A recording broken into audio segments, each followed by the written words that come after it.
Bonjour ou bonsoir peuple congolais, ça dépend de l'heure où vous allez pour le Nangaï. Ngaï Ndegolabino Christian Boulabian, maman, peuple monconsi, peuple souverain, combattant, résistant, révolutionnaire.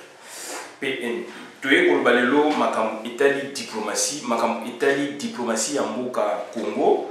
Tué que Mboka wana ezali donc le lot construit sur du cynisme, sur du mensonge. Mais ce n'est quand même tout expliqué, tout monde clair dans la situation où ils allaient dans le Congo.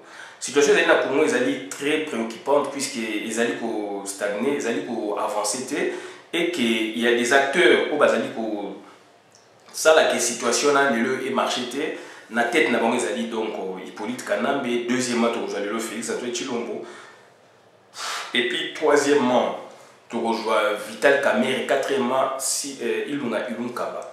Pourquoi na tché Ilunga Ilunkaba na dernier lieu alors qu'il fallait la tché na troisième lieu par exemple ou na deuxième lieu par exemple puisque c'est un figurant. C'est un figurant parce que bah, ils ont bien construit, n'est-ce pas, leur mensonge, ils ont bien construit leur scénario pour que Bacha primature quand même fait ça et que Bacha Mouto Bango Basengé Bacha mais Mouto a piloté à moi c'est Vital Kamerhe. Et moi c'est Vital Kamerhe qui en est, n'est-ce pas, le premier ministre titulaire. Na même mandé Bassin na président de la République. Président de la République, Ezali Bomoni Félix Antoine Chilombo, Babengé protocolaire, mais vrai président donc de la République de fait, Ezali Nani, donc Ezali Hippolyte Kanambe. C'est la même chose au niveau aussi exécutif congolais, donc au niveau gouvernement. Le vrai premier ministre, donc entre guillemets de fait, c'est Vital Kamerhe. Ilunkaba, il est officiel de Batiewana puisque l'égalité le bibongo, mais il n'agit sur rien. Puisque par exemple, tout le bagaka, 15 millions de dollars et boumine alors qu'il y a un premier ministre, surtout le premier ministre Azaliwana, en temps normal, présent premier ministre pour un quota 15 millions de dollars, c'est difficile. Il faut ordonnancement quand même quelque part. Donc il faut président de la République Aye Bayango et surtout que les ministres il y a économie ou finance, mbongo mutualinga ikoyiba normalement, ils allaient les ministres à finance et économie.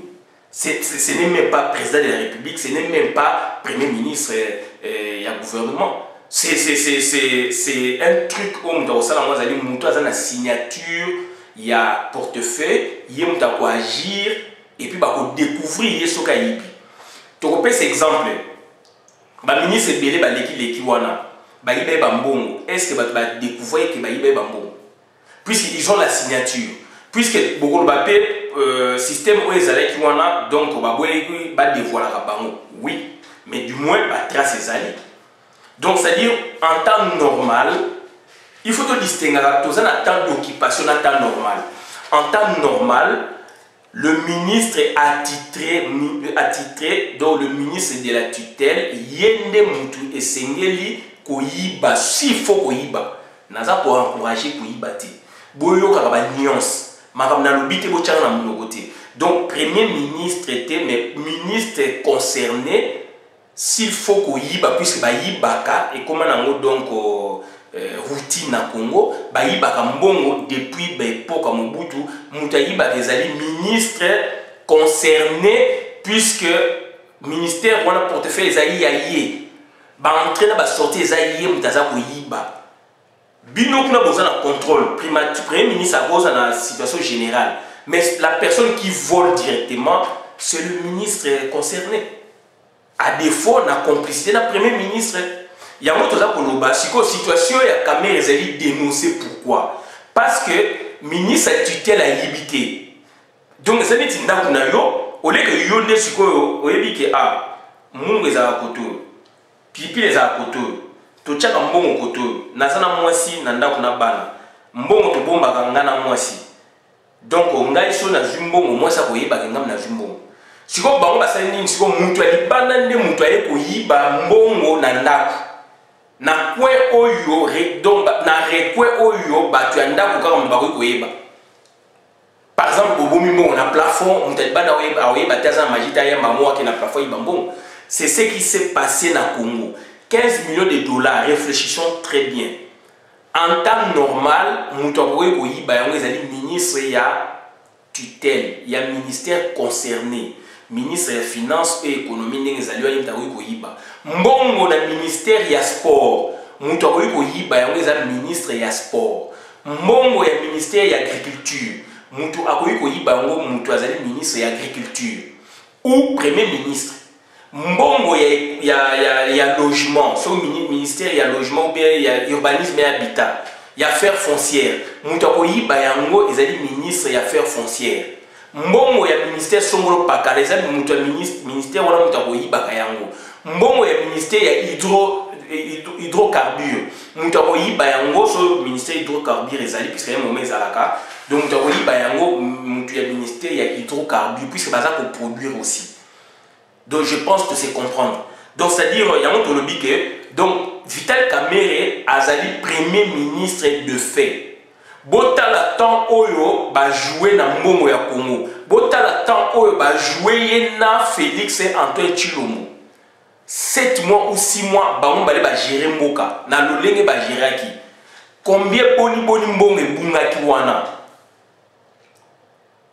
Donc yango to yebisa bino ba vidéo oyo eleka que Vital Kamerhe azali ko jouer rôle oyo Barthélemy Bisenyimana, papa ya Bisenyimana, Barthélemy Bisenyimana Wema, papa ya Bisenyimana ya police, général wana ya police, papa na ye propre.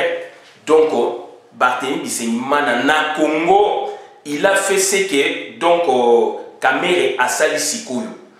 N'entendement il y a Hippolyte Kanambe après il a créé primaturité après il a premier ministre donc il a réédité exploit, il a réédité exploit. Il y a période de 66 Mobutu tango général Moula Maï premier ministre 65-66 après Mobutu a nommé son premier ministre était durant plus de 10 ans.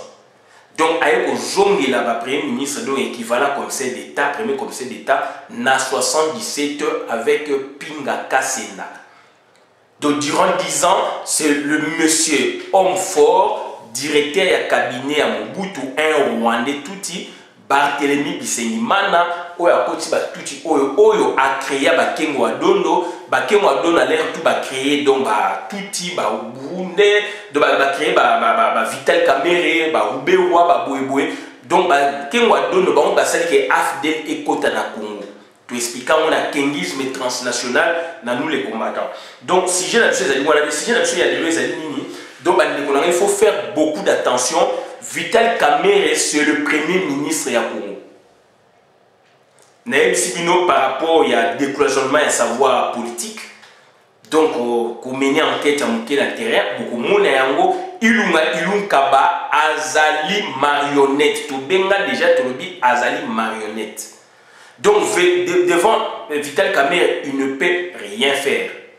Vital Kamerhe, bota nenge agisaki avant ilunga kaba koma, nandenge azali ko agir les loyo. Donc c'est grave encore. Vital Kamerhe a représenté Congo na ba obsèque ya Jacques Chirac na France. A comme ça selfie na assassin oyo ya Bill Clinton Mabe, akanga photo na Hollande Mabe, Boebo Mabe. Or pendant les obsèques, ce sont des contacts qui se nouent. Ce sont des missions secrètes oyo salamaka. Ba touti batiniye akende kuna. Pour la mission, en aparté, Félix Tshilombo a préféré Akende dans les États-Unis d'Amérique. Donc, c'est-à-dire, ce sont les Tutsis qui dirigent. Ilunga Bazalaki, puisque c'est lui le patron, il y a gouvernement. Ça n'a rien à voir avec le directeur, il y a cabinet, il y a président de la République. On devrait comprendre ce qui gouvernait Zalakité, on pouvait comprendre. Mais directeur à cabinet, il y a président de la République, il y a Batouti, accueilli pour représenter Congo dans l'obsèque, il y a Jacques Chirac. Tout le monde y a un selfie, na mutubo mabe, na génocidaire, il y a Congo mabe. Et Azali Rwandais, Azali Burundais, Azali donc étranger. Aouti koyiba 15 millions de dollars. Merci na celle sendenge madongo telemi ozongeli masolo na terrain. Auti ko yiba 15 millions de dollars. Mutu wana ayibi mbongo ya kosakana te. Donc bandeko na ngai botala na situation oyo ekomeli biso na Congo. Est-ce que bandeko na ngai tozali ko comprendre makambo eza koleka na mboka na biso? Question naza ko poser na est-ce que toza ko comprendre ou toza ko comprendre makambo ngai naza ko mona? Donc, c'est-à-dire, en temps normal, j'aurais préféré peut-être ministre, il y a MAE, il y a ministère, il y a Affaires étrangères. Il y a des délégués, na compte à gouvernement à Kendekuna. Le directeur, il y a cabinet, il y a président de la République ne fait pas partie d'un gouvernement ou d'un exécutif. Donc, il est au service, il y a président, donc c'est quelqu'un. Donc, Azali chef, il y a cabinet, il y a président de la République. Azali wana, donc Azali tout autour na autant de directeurs, il y a cabinet, autant de conseillers, au Bazali na coupe na Bazana maboko na ye, il y a Azali chef na bango, Azali conseiller, il y a domaine boy, il y a domaine boy, songolo pakala. Yende ababengi directeur, il y a cabinet, il y a président de la République. Donc, en temps normal, il y a Azali Bazali pour assister président de la République pour la décision dans le domaine songolo, dans le domaine pakala. Donc, sanction en wutana directeur du cabinet au la synthèse. À sa synthèse, dossier outil boué, à celui là le président de la République, on voulait traiter tel problème, par exemple gratuité de l'enseignement. Si quoi dossier on a ce qu'on y éviter le caméra jango, aïe dans mon cabinet oyaye. Étudier en avant président de la République à Mikano, étudier dans le domaine wana banine ba spécialiste nyos bazawana économie scolaire bazalaka awa spécialiste de l'économie scolaire économie d'enseignement ezali na Congo ba spécialité dans les quotités on toloba ke Congo nous avons des vrais problèmes scientifiques puisque donc un économiste ou asali économie pure, un économiste ou asali économie du développement, un économiste ou asali économie boé, bureau comme ça il y a gestion, ils allaient pour échapper. Bureau comme ça il y a enseignement, donc il y a économie de l'enseignement, gestion de l'enseignement ou gestion de la scolarité. Ils allaient dans la spécialité, dans la spécificité, ou ils allaient pour échapper un économiste généraliste. Parce que c'est un apôtre, ils allaient pour le comité. 59 ans après, Tozali nous na retard. Na droit pareil, na économie pareil, et surtout plutôt que dans la médecine, dans la boébo. Donc ça dit, il y a un pays qui est nassé. Pays qui faut investir dans la recherche. Pour la spécialité, Tozali a un taux penga bateli banda baya, to créer une infrastructure, créer une spécialité, surtout les alaka master. Ndenge moko mundele amone ke na Congo université zate a créé université a bengi bande kona bango ba na poto ba pesi bango pe ba kuna Congo o bazali na bamboka ko États-Unis ba bengi bango bazo futa bango po ba pesa kuna Congo. C'est ce que notre gouvernement doit faire. Il y a des spécialités donc ça dit économie, ba spécialité économie à sport. Puisque bino kuna bokozaka donc nous tasser l'économie Azali donc dans le ministère il y a sport pour gérer l'économie du sport. Oui, tout beau été, mais il y a certaines notions pour échapper. C'est une formation. Il y a des spécialistes d'économie à sport. Il y a des spécialistes d'économie, donc il y a hôpitaux, gestion hospitalière, gestion sportive, donc spécialité les années. Na Congo na yé des alités. Et donc toujours continuer toujours némoana mutu. Attendre l'économie, attendre le droit. Mais est-ce que c'est une spécialité au Bassingi? Droit de l'environnement à Congo est zati.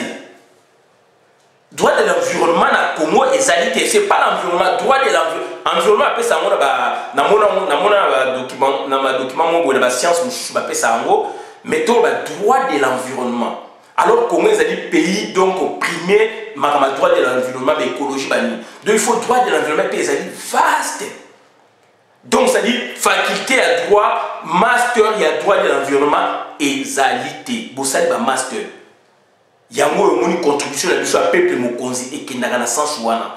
Puisque ça bloque to bien. D'où tous on a sujet na biso. Donc ça dit quand il y a problème, il y a scolarité, Félix a joué qui a après qu'on joue en donc darda ou à la hâte engi kolobani ni mutu moko ayoka kane batute il fallait solande la cabinet oyaye assoyer la cabinet oyaye ba pesier étude de faisabilité boye à partir de étude wana nde sikoyo ye akoyeba ko délibérer na directeur cabinet na quelques conseillers yaye basala yango ou pas bazwa mesure wana ou pas asali makambo à la hâte lelo mobule koti na Congo d'école mingi ezali fermé eza ko risquer que donc to kota na to eza ko risquer que to kota na guerre donc eza ko risquer que to kota donc na année blanche facilement parce que donc mboka ezali bien te to tie batu moko tina te botie ngai te botie batu moko tina te na tête ya mboka et maintenant tout ne marche pas donc lelo yo mutu na ile mingi ezali donc Félix Tshilombo na Vital Kamerhe Ilunkaba azali wapi gouvernement Ilunkaba eza wapi puisque obsèque il y a Jacques Chirac en temps normal c'est le ministre ya nini mutuba akoye kokende na cadre bugo tchon na cadre ya coopération na cadre ya diplomatie na cadre ya affaires étrangères moi si maman on a bocheki wana mutu ya IDPS musani doit être incompétente UDPS entre guillemets ne toyokaki Félix Moutouassali qui acha membre moko ya UDPS ministre des affaires étrangères bon maman on a koye kokende a représenter Congo kuna na obsèque ya Jacques Chirac de faut-il donc Kamerhe et Kamerhe statut na ezali na katuana statut ya directeur cabinet ezali wapi na gouvernement ezali wapi na kati ya présidence de la République voilà ba confusion ko ezali minene na mboka na biso donc avec tel esprit toko avancer kati avec tel esprit do toko marcher kati donc mboka ezali bloqué et bazali ko bloquer on nanko mikolo na mikolo bazali ko sala on nanko mikolo na mikolo. Donc Kamerhe, voilà, il est là à l'aise et donc accueilli pour représenter donc Boye. Alors que c'est un farceur, c'est un tricheur. Bazali muto ba bomi mboka na biso. Bazali bato ba teki mboka na biso. Kamerhe sikoyo bazali wana ba Félix de Gel do sali politique na bango ekufi. Comment lobby to ko compter na bato ate Kamerhe façon na mboka na bango. Et voilà maintenant alingi à rebondir de l'extérieur. Bande ko na est-ce que vous allez komona makambo na za komona. Tout ça est aligné parce que donc il y a eu COP, il y a eu il, na niveau ya état et tout marché ndenge na mboka o to ko espérer toi avancer na mboka nini to ko espérer toi avancer to comme lobby batu mboka na biso evanda pe na ba standard vraiment donc oyo ezali donc requis to comme un pays moko émergent. Quand est-ce qu'on va se réorganiser? Alors ça vient du mental. Ça vient du mental. Quand vous faites donc vous allez confondre vous allez inverser la situation. Kamerhe aza qui représenter Congo kuna ponani. Yango na ebisi bino donc ça dit il est missionné par les Tutsi. Puisque ba dit que kuna ezali ba relation na matanga partout même na Congo so mutakufi okutana mutu facilement boui ko sola naye boui ko aborder sujet boui puisque bazo ça la politique. En dehors, il y a obsèque, on parle de la politique. On va vous demander comment ça se passe chez vous. Ah, félicitations. Ah, Boébo, j'ai vu quand même, est-ce que Boébo, est-ce que vous ça la tête? Je vois, mais vous stagnez, mais voilà, nous, on peut vous proposer ça, tout ça. Donc, vite, quand même, Batinda qui est Bongo, n'a pas tout power. Batinda qui est plus que Bazana, qu'on a Bango la francophonie. Moi, si on a Rwandais dans la francophonie. Donc, au lieu que Bazwa, Maman Oyo, il y a Maye, il y a le ministère des Affaires étrangères, Moutaï de PS, à qui est représenter Congo. Non, maman Azali Kuna na francophonie a préparé un dossier, mon sous les alis au lieu que gouvernement traité Yango, il bango na esprit à touti, baza pour jouer dans deux registres, registre du droit et registre de fait. Puisque bango baza dans le fait. Donc c'est Kamerhe qui est premier ministre de fait na Congo. D'où un dossier important. Maman a traité en dans le cadre de la francophonie avec différentes délégations pour Yann, donc nous doit changer pour traiter en c'est Vital Kamerhe, c'est le premier ministre à Congo. Et lui maintenant, puisque vous déléguez vos pouvoirs, donc il y a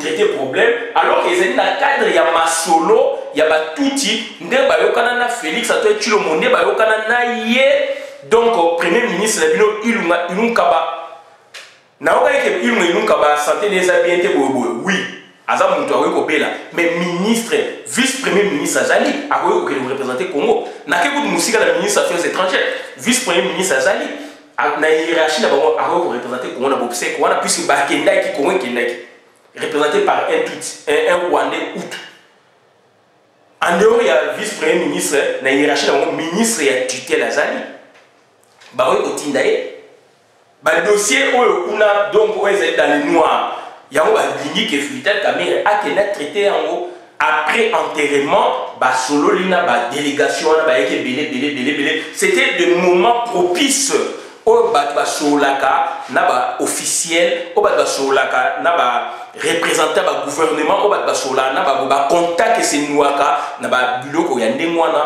Après, vous êtes dans un salon, vous parlez du problème du Congo, accord, pré-accord, nous sommes Bimakawana, donc c'est Kamerhe qui était parti, Azali écran, Azali miroir, il y a tout ce power. Il y a un Kenaki na Obsekwana où il y avait donc représentativité, n'est-ce pas? Il y avait officiel presque à monde. Et lui, il en a profité pour nouer ma relation personnel à rebondir sur le plan international, relancer sur le plan international et puis sur le plan national il y a Congo avec les tutilaires femmes Azaliwana donc secrétaire général il y a francophonie pour ne pas traiter le problème donc c'est-à-dire qu'on est jamais ba Congolais ba traiter et zoba na bino Félix Antoine Tshilombo il y a weleli biloko ya Nations Unies alors donc il fallait ce qu'Azali président il fallait caler kotoyo akale kuna ndenge ya kende na Nations Unies soka kende aussi dans les bons donc ce qui peut Azali présent et puis il fallait aussi dans les bons bas caler côté bon sec il y a Congo il y a Jacques Chirac ou bas kendete ou représentant mais un Congolais représentant mais mutu oye Azali vraiment donc Congolais oyo ke biso te bika ça Congolais accueilli bien que tout compter dans le gouvernement mais symboliquement ça allait quand même nous interpeller. Et aujourd'hui, parce que toujours Koko Takaka na Buzoba et c'est Vital Kamerhe. Et il n'y a pas de place à némoine, il faut que bino qui Azali ko vivre, Azali mobali amida, Azali na mbongo comme na mbongo, ba selfie na ba criminel ya Congo, na ba sanguinaire ya Congo. Ba to basali crime organisé en Afrique centrale. Bill Clinton ya kanine photo. C'est grave. Mboka na biso zo kende wapi. Donc voilà ba ndeko na ngai comme je vous ai dit, donc ce sont des marionnettes. Ce sont des marionnettes. Pour endormir biso et pour endormir ngaïté, pour endormir yopeti. Yango to ko réveiller bino. Yango na bandi ko na colère donc to zali ko zela donc Félix Antoine Tshilombo na Paris ndenge ya niko ya to zali ko zela na mois prochain. Donc déjà, donc quand vous analysez tout ça, donc au moment que tu côté d'aventure, mboka ezali aventure. Donc c'est-à-dire biseniment na Rwanda, un Rwandais en cache un autre Rwandais. Donc c'est-à-dire biseniment na Kenda te Vital Kamerhe wana. Oui moi c'est une expressement c'est moi donc c'est le directeur cabinet qui gérait et si koyo quand même Bayoki Bino, Bayoki pression internationale, bâti gouvernement, 65 personnes avec donc budget sur 3 milliards de dollars, alors que le pays le quoi France, moins de 20 ministres, budget plus de 400 milliards, Bino, Mboka, Kita, Mbong, donc voilà, Vital Kamerhe, dans l'entretemps, Azam Yibi, a 15 millions de dollars, Yena, Félix Antoine Tshilombo, donc Mediapart a panzi yango puisque a vu l'élément à source, Mediapart a inventé a vu l'élément à source, donc 6 millions de dollars c'est Félix Yemo Moutajui, 3 millions c'est Vital Kamerhe Moutajui, 2 millions moi si n'est Nyake de quoi Vital Kamerhe rwandaise, 1 million François Mwamba, 400 000 donc Jean Makamou. Donc voilà la situation Oyo et prévaloir na Congo par rapport à Yamouyidi et tout ça pour encourager CLC on ne peut pas continuer avec des volets comme ça. On ne peut pas continuer sauf que nous reconstruire Mboka Bouiti. Mais tu es bisibino, il y a quelque chose et ça qu'on s'est préparé. donc calamité donc mbokana donc ezalé mususu donc voilà ma donc c'est pour vous montrer que Ilunga Kaba ne dirige rien. Félix Azali wana bobengé président protocolaire, chef à gouvernement, chef exécutif. Donc la représentation donc normalement ils sont exécutif. Qui dit exécutif, c'est le président de la République plus le gouvernement. Donc ça dit ce qui a quitté, il faut hiérarchie à gouvernement. Comment expliquer cabinet et comme coquine. Cabinet ça qui fait mon privé, cabinet ça le conseiller etc. Comment expliquer cabinet comme coquine. Alors cabinet on a rwandais, cabinet donc azali lui soba rwandais. Il y a un expliquer bino du colo, donc c'est dangereux pour l'amboka. Autre chose comme c'est dans moi tout ce qui a beaucoup de vidéos malamu na kota communauté.